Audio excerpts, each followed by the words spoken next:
We provide you the platform to turn your dreams into reality.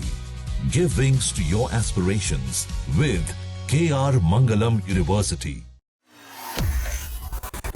नमस्कार, मैं हूं सोनम सचदेवा और आप देख रहे हैं दैनिक जागरण। आज हम बात करेंगे ईरान, इजराइल, अमेरिका युद्ध के बीच जो डोनाल्ड ट्रंप के हौसले हैं वो कैसे पस्त होते हुए दिखाई दे रहे हैं और कैसे अमेरिकी राष्ट्रपति डोनाल्ड ट्रंप को ईरान की तरफ से अब कई बड़े झटके यहां पर लगते हुए दिख रहे हैं और यहां पर भारत के लिए किसने चेतावनी दी है, इस पर भी हम आएंगे और ये भी बताएंगे कि अमेरिका को इस युद्ध में कितना नुकसान पहुंच रहा है। सर, आपका बहुत बहुत स्वागत है। आज इस जानकारी के लिए हमारे साथ जुड़े हैं विदेश मामलों के जानकार निपुण आलम मायन जी, उनसे जानेंगे। तो आज हम पहली खबर की शुरुआत करेंगे और इसमें करेंगे कि अमेरिकी राष्ट्रपति डोनाल्ड ट्रंप जो बात करते थे कि ईरान को खत्म कर देंगे, आखिर अब उनके हौसले कैसे पस्त होते हुए दिखाई दे रहे हैं। अमेरिकी राष्ट्रपति ट्रंप ने ईरान के खिलाफ जारी सैन्य अभियान को 4 से 6 हफ्तों के भीतर समाप्त करने के संकेत दिए हैं। ट्रंप का मानना है कि अमेरिका अब मिडल ईस्ट की ऊर्जा पर निर्भर नहीं है। ऐसे में वो हॉर्मुज़ स्ट्रेट को खोले बिना ही ईरान के साथ चल रहे युद्ध को समाप्त कर सकता है। तो यहाँ पर अमेरिकी राष्ट्रपति डोनाल्ड ट्रंप ने कई देशों को चेतावनी भी दी है क्योंकि वो उनका समर्थन करते हुए नजर नहीं आ रहे।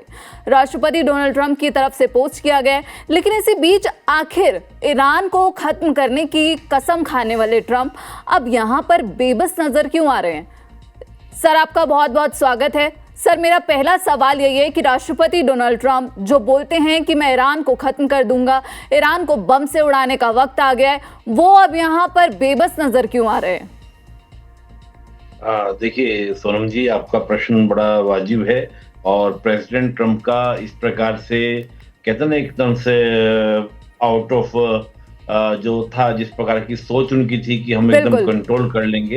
एक्चुअली मैं तो ये मानता हूं कि प्रेसिडेंट ट्रंप ने सोचा भी नहीं था कि ये वॉर इतना लंबा चल जाएगा। उनकी सोच जो थी स्टार्टिंग में कि हम टॉप लीडरशिप को टारगेट करेंगे और टारगेट करने के साथ ही ईरान सरेंडर कर देगा। तो मुझे लगता है कि कहीं ना कहीं प्रेसिडेंट ट्रंप का या इजराइल का ईरान को समझने में चूक करना ये हुआ।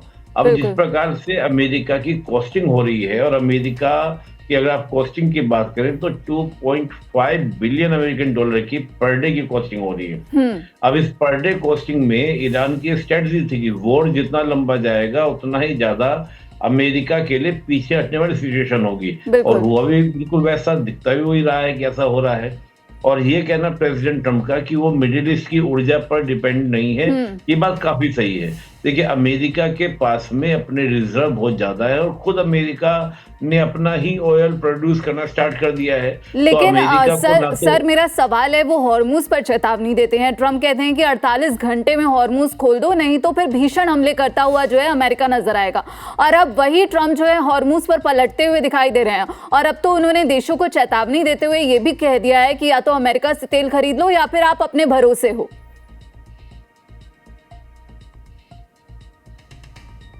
जी सोनम जी, बिल्कुल सही बात आपने कही और मैं इसी बात को कहूंगा कि जो बात वो कह रहे थे कि होता क्या है कि वॉर में दावे करना बहुत अलग बात होती है।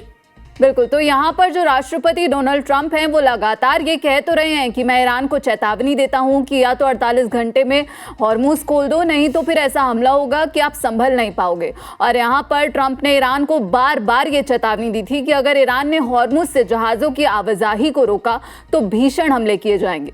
ईरान को बर्बाद करने की बार बार धमकी देने के बाद हॉर्मुज़ स्ट्रेट को बिना खुलवाए पीछे हटना ट्रंप का जो कहा जा रहा है कि एक बड़ा यू टर्न है। अब यहाँ पर अमेरिकी राष्ट्रपति डोनाल्ड ट्रंप ने एक और पोस्ट भी किया है जिसमें उन्होंने सीधे तौर पर कई देशों को बड़ी चेतावनी दी है और बड़ी चेतावनी देते हुए उन्होंने ये कहा है कि या तो आप अमेरिका से तेल खरीद लो या फिर आप अपने भरोसे हो।